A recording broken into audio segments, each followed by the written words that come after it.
The Navy's current budget situation doesn't allow for room to grow to 355 ships, according to Chief of Naval Operations Admiral Michael Gilday. But the total number of ships in the fleet may be the wrong measure. Major General John Ferrari, U.S. Army retired, is visiting fellow at the American Enterprise Institute. He's former Director of Program Analysis and Evaluation for the Army. He's writing about Navy innovation with Bill Greenwalt in Real Clear Defense.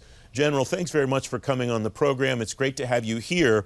I was struck by the innovation of what you and Bill are suggesting. The Navy should start with 5 existing ships and unleash the power of America's commercial sector on them. What would that look like in your view? John, welcome. Thank you for having me. And so what we're talking about is a lot of times when services develop new systems, the Ford Carrier, Future Combat Systems, Joint Strike Fighter, they're multi-year, take 10, 15 years, make a lot of promises, and by the time they actually field it, a lot of the technology is obsolete, and it actually doesn't do anything for the current warfighter today. So what we're suggesting is, right, the software revolution that's upon us, the non-traditional defense industrial base that's out there doing automation and software, virtual reality, let's unleash that today on the fleet to change the fleet we have today.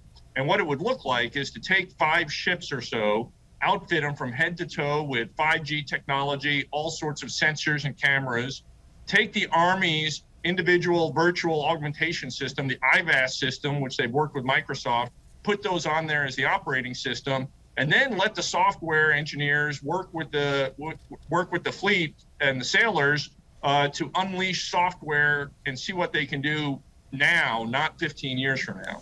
What kind of a timeline do you propose that the Navy would be able to accomplish these 3 steps that you're proposing?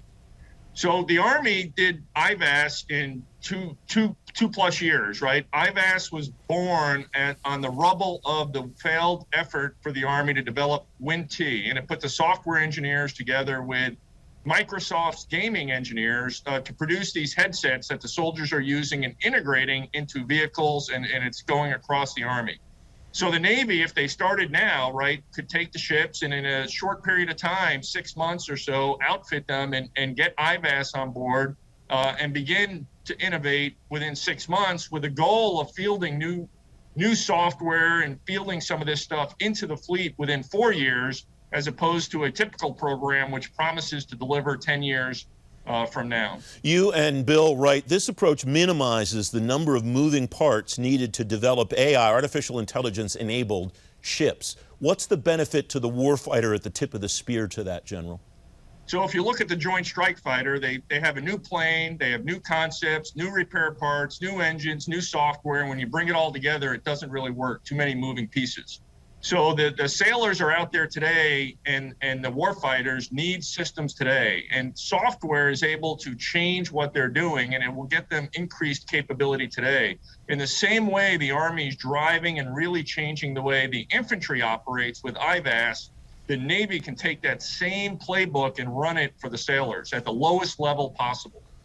So you mentioned the F-35, and rightfully so. A lot of problems with that aircraft that we've talked about in this program over the years, not the least of which is the ALIS software that is basically the operating system of that ship, or excuse me, of that aircraft. Do you propose that in this case the Navy should rely primarily or entirely on commercial solutions that already exist rather than trying to cook its own? Yes, developing software is difficult business, and when you develop your own software, you have the challenges that it doesn't talk to anybody else's software. So today, you and I could get on our smartphones and send an email to somebody in Germany, and they can read it in German, and you can send them an emoji, and they can get it. It's interoperable. It's all built on the same standards. Yet we can't communicate from a ship to a plane to an Army infantry. And so by building off of IVAS, which is built off commercial gaming technology, right, you have the benefits of cloud computing, commercial standards, and you can really build out a joint network faster than if the department tries to build it from the top down. It's a bottoms-up approach to software innovation. That concept that you just outlined, General, is exactly the same concept that General Goldfein, the former Chief of Staff of the Air Force, outlined to me in a conversation this week. The services obviously get that concept. What's the holdup, in your view, getting it from understanding to implementation? It's two things. It's one, it's risk tolerance, right? So you have to move out now and accept the fact that you're going to borrow and piece together technology today that you may not have invented, and understand that some of this stuff is not secure today, but you'll build it over time. The second piece is the internal bureaucracy of how these things are funded, right? Programs get funded. So in the Navy's case, they fund ships. And so all the things that go with it. So you set out this large program for ships. Why IVAS was successful in the Army is the program that was funded completely and utterly failed, WIN-T, and it was in that gap before a new program that could start that extra money was there that enabled this bottom-up innovation. So in many respects, it was a bit of an accident that it happened. The Army took advantage of that and has really built a great system. The Navy needs to do the same thing, which is take advantage of that, bring it in, outship it. Yes, you have to take 5 ships and out of service, and nobody wants to do that right now to do that, but it'll yield dividends and capability for the force today before the CNO and the new secretary leave office, rather than handing off a shipbuilding plan that won't deliver capability until 2035. John Ferrari, thanks very much for joining me. My regards to Bill Greenwald. Thank you for your time today. Thank you very much.